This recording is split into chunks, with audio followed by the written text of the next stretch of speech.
How's it going, everybody, and welcome to Just Nobody's Podcast. I'm your host, Ryan. And I'm your host, Daniel. And today we're doing a podcast. Woo!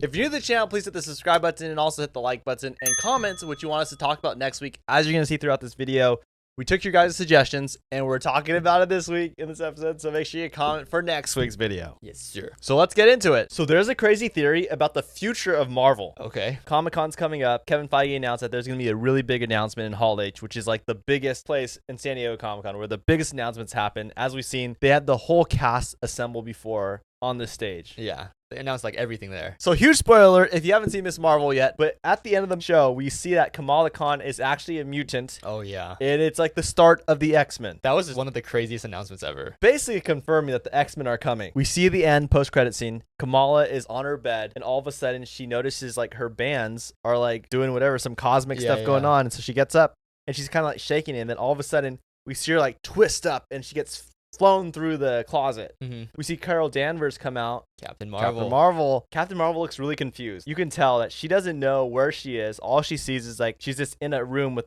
a bunch of pictures of her. She definitely did not know what was going on. So in the comic, there's a character named Captain Marvel. Yeah. And he has the Negabands. So in the comics, there's Captain Marvel who has the Negabands. And what he does is he uses these Negabands to transport himself to Rick Jones in the comics. So basically, he'll transfer himself, and wherever Rick Jones is, Captain Marvel goes, and wherever Captain Marvel was, Rick Jones shows up. Oh. So the theory is that Ms. Marvel is now stuck in the negative zone or some random place in outer space, and Captain Marvel switched spaces, like places with her. Oh, so like flip-flopped. Right. Oh. And that's what's going to be explored in the Marvels, the new movie. Oh. Trying to find Kamala. So Captain Marvel's going to have to figure out like why she's there and how she's there and how to find Kamala. Right. And I'm sure like Captain Marvel's going to realize like maybe she was somewhere really bad and she just all of a sudden got out of it and she's like, oh no, like whoever was here just went where I was about to die. Right. And it's obviously like in a teenager's room. Right. And what's interesting too is that there's already been concept leaks of like Kamala's new suit for the Marvels. It's different than what she has now. Maybe something will come out at Comic-Con. Speaking of Marvel though, we got to meet the Russo brothers. Oh my gosh. Oh my. We got to talk and hang out and make videos with Joe and Anthony Russo. Yes. They were the nicest Oh my gosh. people the nicest ever. Yeah. And they were so gracious to us. We were so nervous. We were able to film some TikToks and some videos for their new movie, The Gray Man. Which was amazing, by the way. Yes, we also saw The Gray Man. We went to the world premiere. Yeah. There's a lot that just happened within the last couple of days. We're trying to just like process everything. But yes, let's start with the Russo brothers. It was amazing. They were the nicest. They're brothers just like us. Yeah. And it was just such a great opportunity to be able to tell them like how much we appreciate them and like how much we really enjoy their work. And it's, I mean, we told them too, like we wouldn't be here if it wasn't for you guys. Right. And their movies. So it's just been like a really cool moment. And we couldn't have done it without you guys, obviously. So thank you guys so much for all the support on YouTube and all the support on TikTok and Instagram. I hope you guys like the content that was made. And they were just so nice to us. Really try to think out their answers. And like, I don't know. It was just such a surreal moment. Yeah. And what makes it so much better is that like, obviously, it would have been one thing if we met them and we were like, so nervous and they didn't want to talk to us or anything, but they were so nice. Yeah. So nice. They wanted to like, I don't know. I was just like really shocked at really down to earth people. Yes. Yeah. And it was like so cool to see our heroes like be like good people. Yeah. And to just sit in the same room as them. Yeah. We sat on the same couch. We're like just talking. It's crazy. And then we saw the Gray Man premiere. Yes. It was like a red carpet. They had like paparazzi, like photographers. We walked it. It was our first movie premiere. Yeah. It is the first movie premiere, like of that scale. Yeah. Like of the having like the whole carpet. And Netflix did a phenomenal job. Guys, when The Gray Man comes out on July 22nd, I really mean this. Like the movie is really good. Yeah. There's 9 huge action sequences. And I guess when you think about it, right, you don't ever count how many action sequences are in movies when you're watching it. No, you don't. You just kind of be like, oh, there was a lot of action. Yeah. But when you really think about it, in a 2-hour movie to have 9 pretty good length action sequences. Yeah. I mean, they last for like, good 5 to 10 minutes. It gets into it quick too. Right. So think about just all the work that goes into filming one action sequence. Right. All the stunt doubles, all like the choreography. Yeah. Right. Everything about it. They're not just staying in one spot fighting. it's a constant movement Right. of like a chase or like Like constant. one continuous shot. Right. Yeah. It's just so intense. And it was such an ambitious movie to make. Uh-huh. It's just crazy that they were able to pull it off. And Yeah. it was done so well. It Oh, wasn't just yeah. action. No. There's like emotion.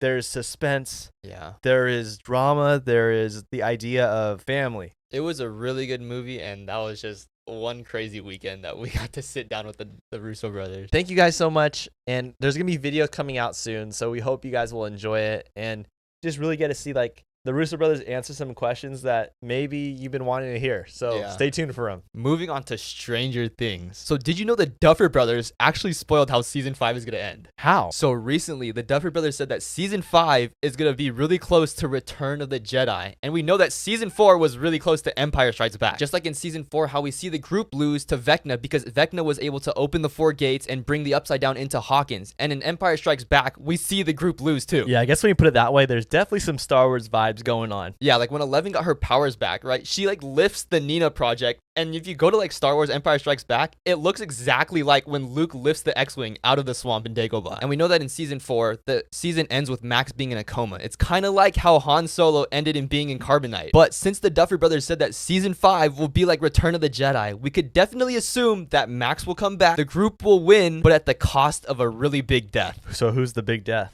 I don't know. I think it's going to be Will or Mike. It's definitely setting up that way. Yeah. Even like all the theories that we've talked about, like Will, Mhm. Noah Schnapp saying that he wants to be killed. Yeah. The painting of Mike being in the front. Right. Mike being the heart of the group. It would make sense for 11 to die, right? Because we got to remember, this is like based off of MK Ultra, right? So if MK Ultra ended and was like exposed to the world, it would kind of be like 11 can't be around. Oh, because she's a result of MK Ultra. Exactly. And if she survived, it's like Yeah. a loose end of people finding out that there's powers out there. Right. Unless she sacrifices her powers for the group and not herself, but like she gets her powers taken. But I also feel too that the show really started with just the core group of friends. Yeah, that is true. And then 11 comes in. Yeah.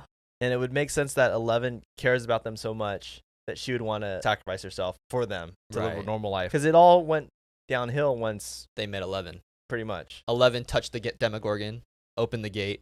True. Okay, but there's also new evidence of what the monster will be in Stranger Things 5. Gosh, we have such a long wait till season 5 still. Yeah, but we know that in almost every season, we see the kids playing Dungeons and Dragons. And the monster they fight in D&D is usually the monster they fight in real life. Right. So in season 1, we see the kids fight the Demogorgon in their Dungeons and Dragons game. And that ends up being the big bad of season 1. And in season 2, we see Dustin use a D&D book to find out what the shadow monster is and figure out that it was the Mind Flayer infecting Will. And in season 3, we don't see the kids play D&D that much, but we see Will sets up a campaign where they have to fight Juju zombies. And we know the Mind Flayer infected a bunch of people in Hawkins, basically making them zombies. I mean, we also see in season 4, they actually fight Vecna in Dungeons and Dragons. Exactly. So the only monster that we haven't seen from season 1's final game is the Thessal Hydra. So the theory is we're finally going to see it in season 5. I mean, it makes sense because Nancy literally explains to them what she saw in her vision. She said it had a gaping mouth. And if you look at the Thessal Hydra, that thing's got a huge mouth and it has like a bunch of like dragon heads. Yeah, and it's kind of like the painting. Right. Like Will's painting has like 3 heads, right? And it's like Right. a dragon. Yeah, but maybe there's a mouth that we just don't see. The Thessal Hydra, I think, is coming. Yeah. Because that's the only one from a D&D game that we haven't seen yet. That, I mean, if we go off just like the basic logic of knowing that every time there's a character in the D&D game, it shows up. Yeah. And Vecna showed up. I mean, Mind Flayer, everything showed up, right? Yeah. So it makes sense that the Thessal Hydra is just lurking in the shadows. So this week on TikTok, I talked about a crazy theory about Coraline. Oh, yeah. So we all know Coraline. It's a great movie. You know, for a kid's movie, it does come off very creepy and Oh my can gosh. still be traumatizing for some people. I remember seeing that in theaters when I was a kid. Yeah. That was freaky. It'll make you not want to turn off the lights, that's for sure. Because in my honest opinion, I thought we were going to go see like a happy movie. Like it was going to be like all like rainbows and butterflies. Right. But it ain't that.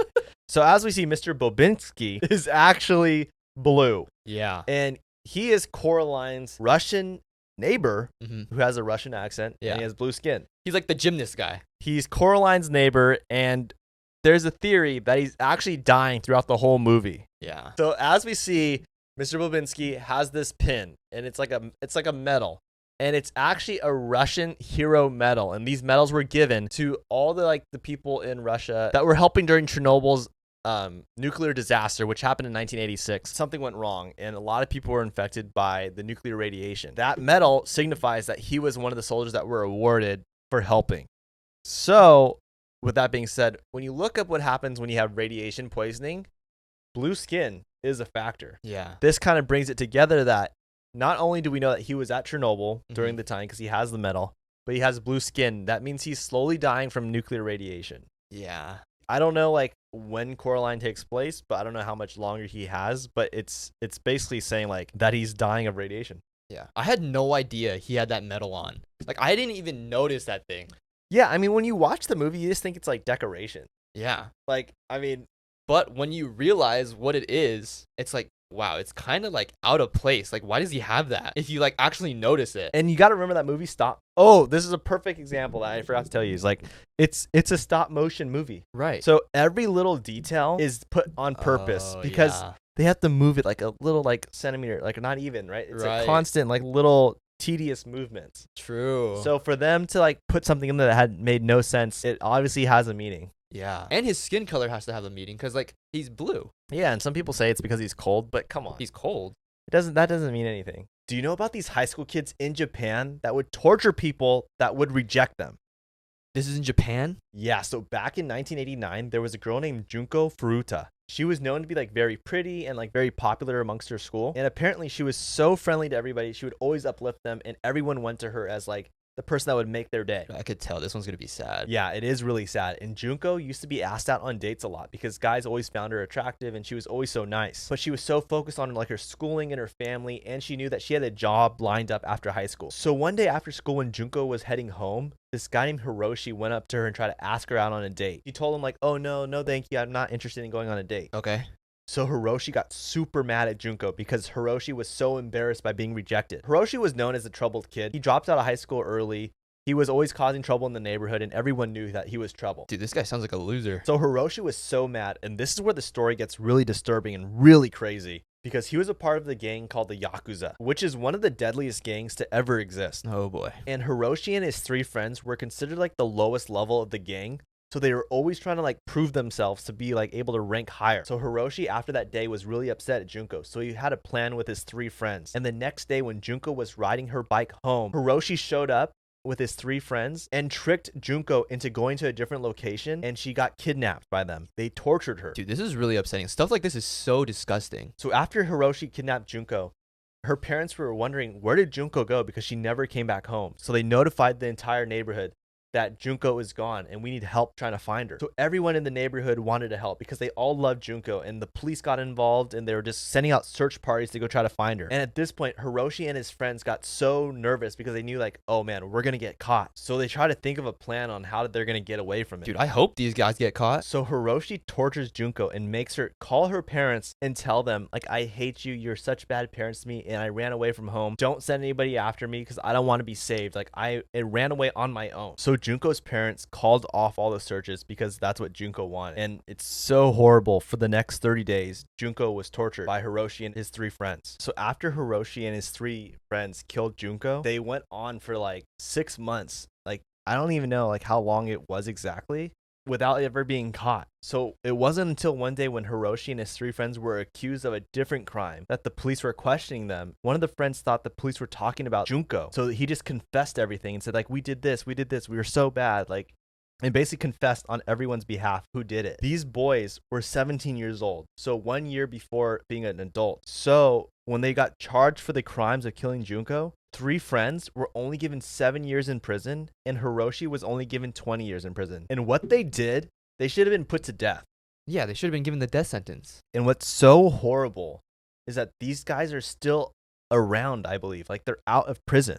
And it's just so unacceptable that these guys can walk after what they did. What's like really important is that you can't trust anybody. Even for Leia, I tell her like, you have to be careful like where you go. You can't trust like people because you never know. Like, someone could appear to be the nicest person and they end up being like Hiroshi. You know what I mean? Like, you don't know. See, it's important to talk about because it helps people be aware of how sick some people are. That's true. If you live life thinking like naive and like none of this stuff happens, Yeah, that's exactly how it can happen to you. that is true. So I think it's important to talk about. Yeah. And like Junko was just trying to be like nice to everyone. Right. But it just shows you though that you can't live life like without knowing these things, because the reality is there's stuff that happens, and if you don't know about it, you can't like protect yourself from them. That's true. Junko would want her story to be told to be able to help people understand like that there is evil out there. Yeah. And people do the unthinkable things. It's like really disturbing. Yeah, and I think it's important to like use our platform to be able to tell Junko's story. No, I know what you mean. And do her justice, because obviously the legal system did not do her justice. No, not at all. Because those Not guys are at still all. walking. Yeah. So I think the only proper way to give her justice now is to tell her story and let people know like what happened. Right. Like, I don't know everything they did, but just from what you told me, 7 and 20 years is a joke. One of them or a couple of them went back to prison because one guy like robbed a guy and slit his throat. So then so yeah, some of them are back in, but there's some that are still free. Right. But see, like the guy that went back in, he just killed another person. And that's the thing. I think at the time in Japan, there's a certain amount of time that someone could serve in prison. It's different than the laws we have here. Moving on. Sorry, the tone's going to change, guys. We're going to try to regroup here and tell the next story. Okay, so have you heard of the 4-year-old that lived his entire life with a secret identity? What do you mean by secret identity? Like a superhero? So there was a kid named Bobby Dunbar who went missing in Louisiana, and for months they couldn't find him. Multiple search teams couldn't find him, but then they sent out missing reports on what Bobby looked like. He had a scar on his foot and a mole on his neck. But after 8 months of no clues, there was a sighting of a boy who looked exactly like Bobby in Mississippi with a man named William Walters, and William was seen mistreating this kid. So then Bobby's parents went to Mississippi to examine the boy, and they found that he had a scar on his foot and a mole on his neck, just like Bobby did. But what was weird is he didn't answer to the name Bobby, and it didn't seem like he recognized Bobby's mom. But after spending a day with him, Bobby's mom confirmed that this was her son. So they bought him like a new bike, they bought him a pony, and they gave him a full parade. They got him a pony? Yeah, but William Walters insisted that the boy was not Bobby, and it was his nephew, Bruce Anderson. So they went to court, and the judge decided it was truly Bobby. So Bobby went back with his family to live in Louisiana, and he ended up growing up and having a family of his own. But this is where it all goes downhill. Here we go. So Bobby actually ended up having a granddaughter who thought his story was really confusing. So she set up a DNA test to find out if her grandfather was really Bobby Dunbar. And the results confirmed that he was not Bobby. And he had lived his entire life as somebody else. And as a kid, he probably felt it was the best thing to replace the old Bobby because of all the gifts and all the praise he got for returning. And he probably knew that he could escape the mistreatment of his uncle. There's no way. And Bruce Anderson's family still believes that he was stolen by another family, and we still don't know what happened to the real Bobby to this day. Unbelievable. Right? The fact that he went missing and they found a kid that looked almost identical to him, and he ended up living a normal life, but it was the wrong kid the entire time. That's freaky. It's like one of those things where the kid had a bad life, saw like somebody trying to reach out to him, and probably was like, you know, I better just go with this. Yeah, but you would think like it would raise a red flag when he didn't answer to the name Bobby. Yeah, so they were calling his name like, hey, Bobby. And he didn't know, like not sure what's going on. Yeah. It's weird that the mom like didn't recognize that's not her son. I know. At 4 years old, like I get it, like babies look very similar. Right. But at 4, come on. Yeah, you're getting to You know the difference. Yeah. It's almost like she was in such denial Yeah. that she just wanted her son back so bad, Right. you know, which is understandable. It's just so crazy. Yeah.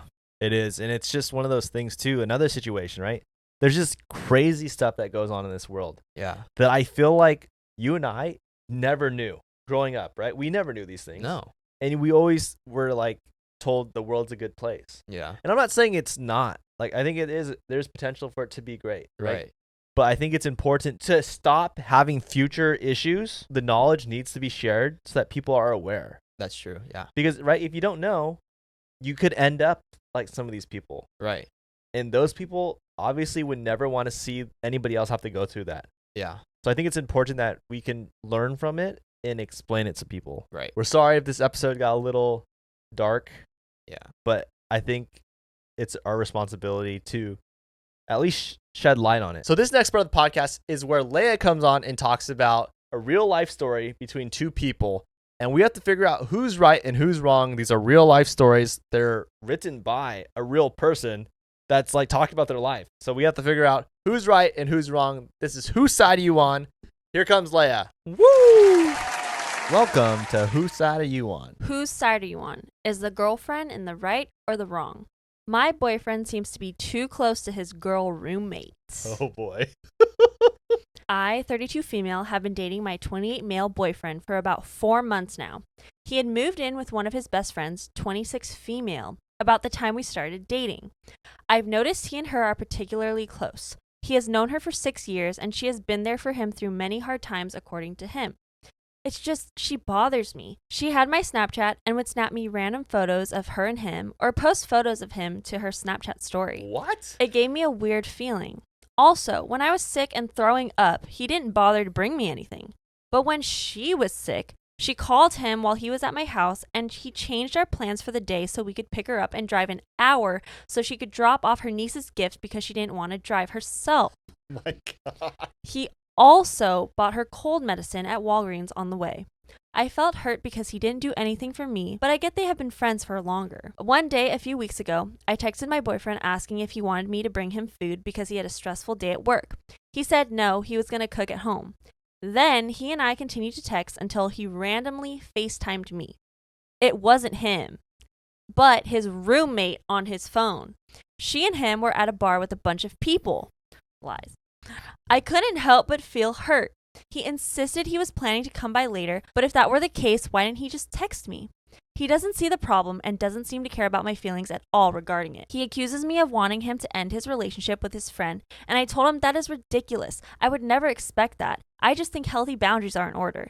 I feel like he gets emotionally fulfilled by her, and so doesn't expend as much energy to be emotionally connected to me. Plus, it is apparent she is in love with him and desperately wants to be with him. I know he doesn't want to date her because he doesn't seem attracted to her, and I know he would never physically cheat on me. Today I tried just to get him to tell me what time he was coming over to my house tonight, and he got upset saying his brain doesn't work that way, and he doesn't know when he will be ready to come over.